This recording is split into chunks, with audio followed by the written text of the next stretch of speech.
Folks, next up, I mean, it's hard to follow that act, eh? But next up, we have Iain Leyden, a Scotsman who's found out a little bit more about himself. Okay, this year, it's been a roller coaster year where he's found out that, that he's not just a Celtic Scotsman, but he's a Celtic Irishman too. On top of this, he meets Iwona Rossochacka Kenny, who's has a similar disposition. Not that she's a Celtic Scotsman. No, I can assure you that. But okay, so straight into the studio, we have Iain and Iwona. Go for it, guys. Thank you, Mick. Happy St. Patrick's Day, lads and lassies. I'm here with Iwona. Happy St. Patrick's Day, everybody. Iwona and I would like to share with you our very different approaches to the art world. On the one hand, the professional artist. On the other hand, the passionate amateur. And we have contrasting techniques, but they also mirror our contrasting links to Ireland, which are poles apart. Excuse the pun, Iwona. Yes. Sorry, excuse the pun. We'll start with my story. I've only just found out about some Irish heritage in the background there, so let's see the video and tell me what you think. My name is Iain Leyden. I'm from Airdrie in the west of Scotland, and I've been living in Poland since 2002. When Mick Kenny asked me to create a feature about artists with links to Ireland for the FISP St Patrick's Day V-RADE, I was only too happy to oblige. You might be wondering what links a Scotsman might have to Ireland, but I will get to that later. I'm a cigar band artist, an amateur since I have a job in the construction industry. Later we will meet Iwona Rossochacka Kenny, who I'd say is very much the professional artist.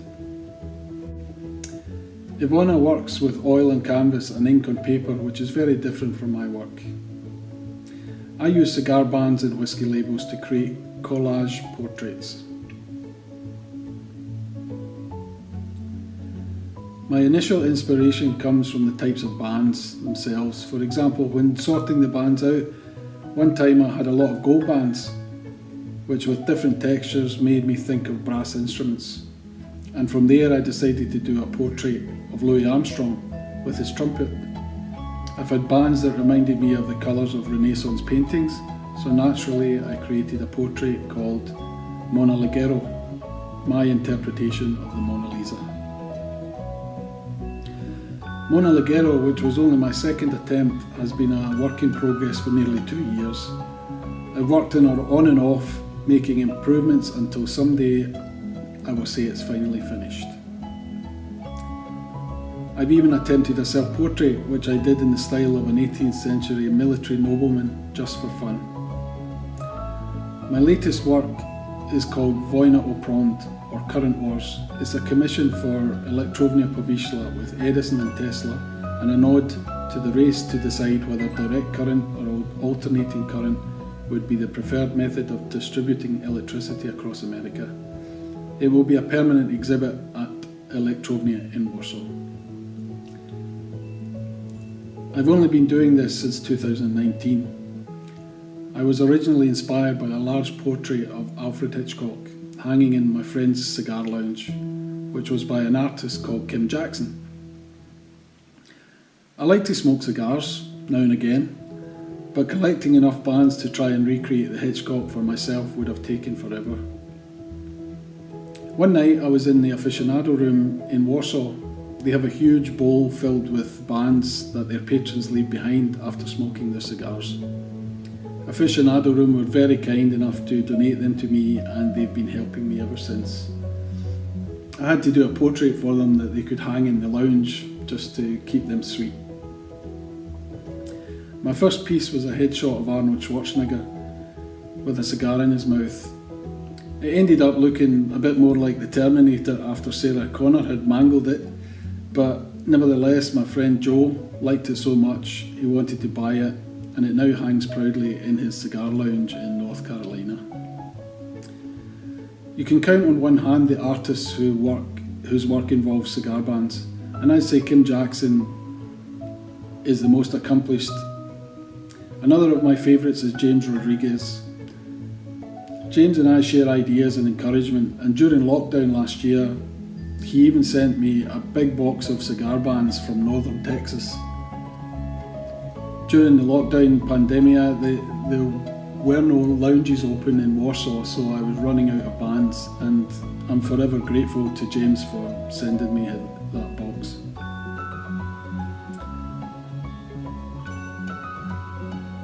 Well, that's the art. I hope you find it interesting, so back to my links with Ireland.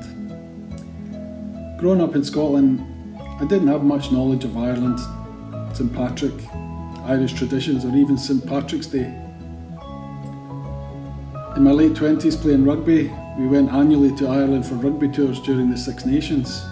I learned a lot about the Temple Bar district in Dublin.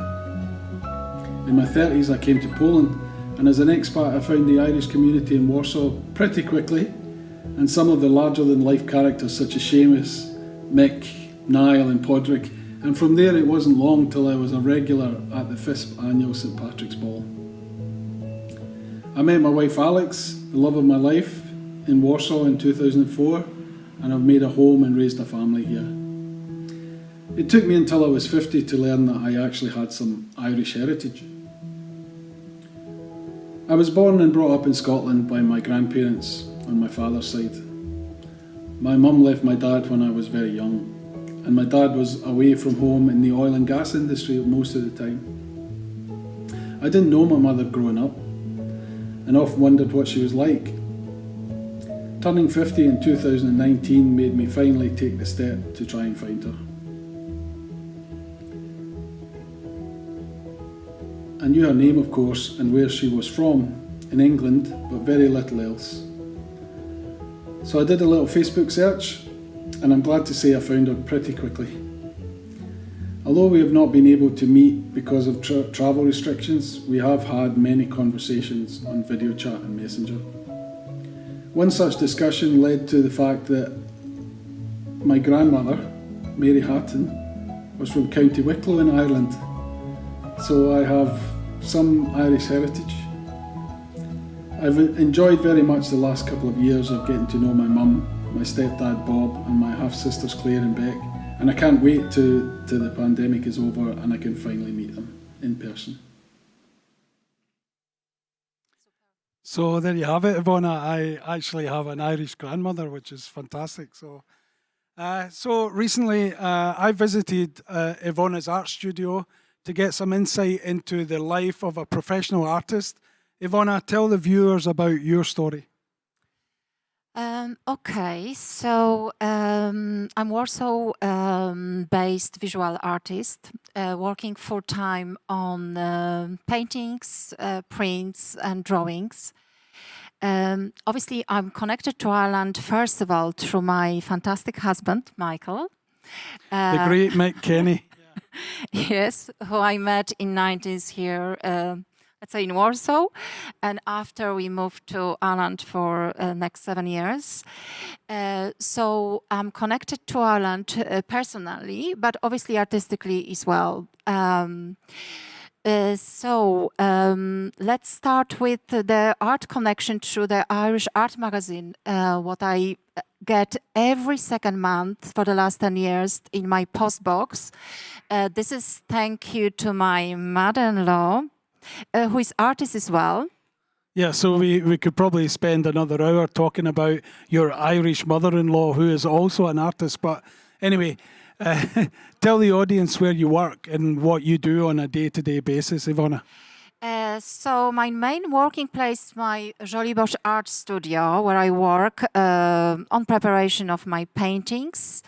I paint and create work in different media. My main, let's say, technique is oil painting on canvas. That's how you see here. But I use other media as well. My full-time really painting career started when I turned 40, because then I decided. So like in another 5 years, Iwona, yeah. Okay, thank you.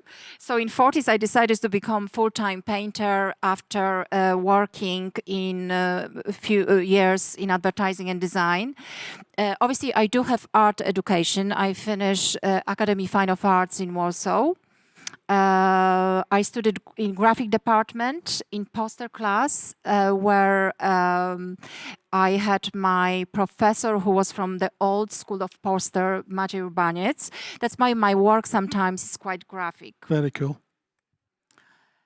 After college, I was working in different places, like in advertising, in design studio. I had experience in Dublin, working in Bagot Street, in newer design. After I went to Gateway, and I had experience as well working as an art teacher. So that was my Dublin experience. Okay, so is most of your time spent preparing for art exhibitions and competitions then? Yes, I actively take part in exhibitions, art affairs. I think you need to present your artwork to the world. This was some footage from my art exhibition. Last year, I took a part as well in Winter Show 2020 group exhibition Westport Custom House Gallery, and as well in the virtual exhibition in Festival Gallery in October in Ireland as well. Okay. So, well, last year I had a problem getting cigar bands to do my art, but, you know, you just can't go to the art shop and buy cigar bands. You need cigar lounges to be open. Did the pandemic have an effect on your artistic plans last year? Yes, definitely. I had planned some exhibition, didn't happen. I was planning to spend 3 months in art residency in Ireland as well. That was cancelled in last minute. So I hope this is only postponed and will happen in near future. I'll keep my fingers crossed for you. But anyway, back to Warsaw. I really enjoyed the tour of your art studio, seeing your work up close and having the chance to show off mine. It was really great to be there. Yes, it was very nice to see you, Iain. I was happy to show you my studio and my paintings, what I'm working currently on. I love to see your piece as well in the real life and close up. So that was great to view and admire the details and the precise work, what you're using in your art. Oh, thank you. I like some praise now and again. So we've seen a number of your oil paintings shown in the video here, but tell us about your other techniques. So my other techniques, you can see now, it's a technique what I use as well. It's inspired by calligraphy. And this is simple drawing with a paintbrush on paper. The technique is very demanding such a way, you know, when I put my first touch on the paper, I can't really correct anything. So it's demanding, it's simple, but it's quite free and beautiful. I really love to use that. At the moment, I have a one piece exhibited in Warsaw, in Praga. This exhibition called Kobiety. It's Love 22. It will be exhibited until the 8th of April. So if the COVID situation permit, please come and see that. Oh, well, I keep my fingers crossed that we can get there and see it. I'm really interested to see it. I really love your paintings with the goats and your drawings with the goats. Tell me, what inspires you? What's your inspiration for those things? So my inspiration generally comes from the world surroundings, nature, animals, goats. Obviously, this is quite strong topic of my paintings. Yeah, they're fantastic. I really love them. People do like my goats. I have to say it. But let's say my landscape, other paintings are quite expressive and quite abstract. Maybe you can find some figurative touch, but generally it's about, like, you know, my painting is about composition, colors, and the feeling what I try to put on the canvas and paper. Yeah. Fantastic. Thank you. So, yeah, so that's us. We've told you our story. I hope you really enjoyed it. Before we go, we'd just like to say that both myself and Ivona are going to donate a piece which will be up for auction at the ball, the FISP Irish Ball in 2022 next year. So Hopefully will happen on time. hopefully we'll get there next year in person and you can bid for a lovely piece of work from Ivona. Thank you. Thank you very much. Happy St. Patrick's Day. Yeah, you too.